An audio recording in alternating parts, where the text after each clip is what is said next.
Bismillahirrahmanirrahiim qodobada ka maqduudin shabakada Runurgood Media waxaa ka mid ah subaxan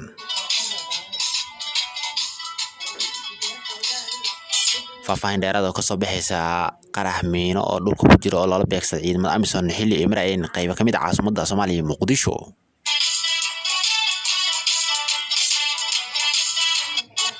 maamulka degmada Runurgood gobolka Shabeellaha Dhexe oo maanta lagu amaanaysay uga qayb qaateen ololaha ka socda degmadaasi ee lagula dagaalamaya ayaxa dhulka ku habsaday. Kenya madaxweynaha Somaliland Muuse Biixi Cabdi ku bahdishay xilli uu soo gaaray wadankaasi soo dhaweyn wasiiro aan tabar lahayn iyo garoonka lagu baaray.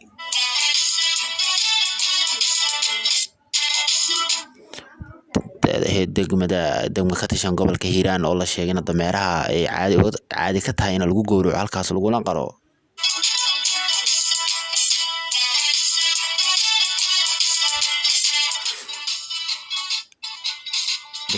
dekeda Soomaaliya oo dib u balaarin habaysan lagu sameeyo doono iyadoo ka mid noqon doonta dekedaha caalamka ee casriga ah.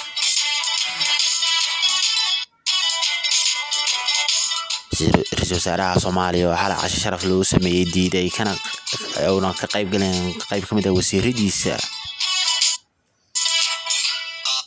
madaxweynaha Soomaaliya Maxamed Abdullaahi Farmaajo dacwad u gudbiyay ururka IGAD ayna jawaab degdeg ah soo siiyeen.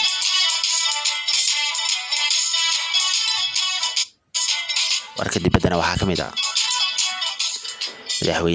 madaxweynaha Ruushka oo la sheegay inuu taageero dhaqaale sii doono wadamada saboolka ah ka hooseeya qaaradda Afrika.